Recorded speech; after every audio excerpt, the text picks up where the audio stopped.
But a lot of the C-sections, at least in this country, since you got there, we're going to just segue. Yeah. It is related to the medical malpractice climate in this country. Yeah. So I was going to say, so this is a situation for physicians where you're kind of damned if you do, damned if you don't. 100%. If you perform a C-section and there's a complication, they say you should have done it vaginally. If you let them do it vaginally. Why do you want to cut everybody? Exactly. You guys section everybody. The body's meant to do it naturally. You want the money, it is meant to do it naturally, but the problem is you can't live an unnatural life up to that delivery and then expect a natural delivery. Okay?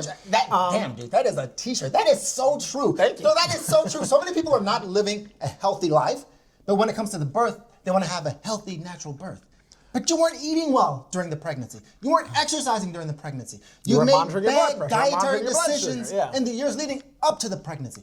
But now you think the body is going to take care of it naturally. That's not how it works. And so the malpractice climate is a big reason for C-sections in this country because if a baby is born vaginally and they have issues, absolutely you'll be sued. And so doctors are like, okay, we're going to perform a C-section because that way baby's safer, mom is safer, and I'm safer. That's the reality of the matter. Because while it's not always about money, I'm just going to put something in perspective for you.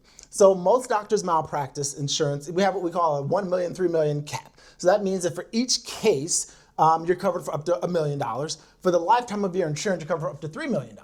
So if you get a case that the settlement is, or the judgment is $2 million, well, you're SOL. $1 million is what your malpractice company pays. The other $1 million comes from your house and your kid's college fund, and it can ruin your life, you know? And so a lot of doctors, and not to interrupt you, but that's why when you have juries who see these injured babies, and I get it. This family's telling you how their life's been changed forever. They will in this compromised child. People on the jury say, that's what insurance is for. The doctor's got insurance, not a big deal. $20 million verdict. Well, no, it is a big deal because only $1 million is being covered. The doctor's responsible for the rest, A. And B, when you get these malpractice verdicts against you, it's tough. Just like if you have a lot of car accidents, what happens to your insurance premiums? They go up. You eventually can't afford them. Doctors can't afford insurance. They can't practice anymore. Or hospitals won't employ them because they're like, oh, you've got a verdict against you. So it's not just a matter of taking money from greedy insurance companies, though insurance companies are greedy. It's much more than that. To be honest, another reason that cesarean section rates are higher in the United States, it can also be patient expectations. Okay? Well, so for example, like I'll have patients that, they want to have their baby on December 29th or whatever, and if you induce their labor and the baby's not out in 12 hours, they're like, I want a C-section. I think a lot of it also comes down to patient expectations. So they think the labor's just taking too long? They think the labor's taking too long, or that the labor's going to be quick, or they don't understand, maybe they've had a baby, what it's going to be like. And so patients frequently will request a C-section. I've had many patients where I'm like, I think you can do this vaginally. Yeah. I've had many patients and they're like, I want a C-section. And as a physician, even though I'm not God, I could be wrong, but even though I think that they can deliver vaginally, you cannot force somebody to deliver vaginally. Oh, no. I actually had an attending in residency. I don't know if he was sued or if it was just, a complaint was made to the medical board, but it's what they call birth trauma.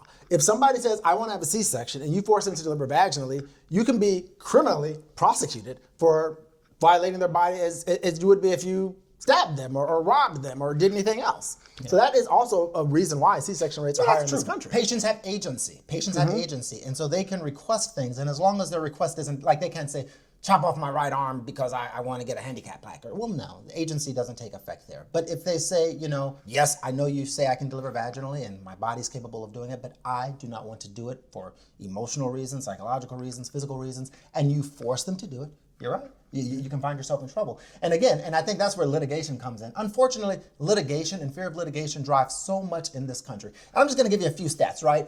We have in the United States, God bless America. Here we go. We've got 40% of the world's lawyers. 40%? And what percent of the population of the world do we have? The United States accounts for 4% of the world's population, but 40% of the world's lawyers. So we've got 10 times as many lawyers in the United States than anywhere else. We've got 10 times as many lawyers in the United States as other parts of the world, and they have to eat. And so what that means is they're looking for justice for you and your baby. No, they're not. At a 40% rate. Yeah. 40% of your winnings. Exactly. Yeah. They get a big portion of your winnings. And that's not to just totally crap on all malpractice lawyers. Malpractice does occur. Malpractice occurs in medicine. It occurs in law. It occurs in policing. Even though they have qualified immunity. It occurs in all realms of life where you have human beings.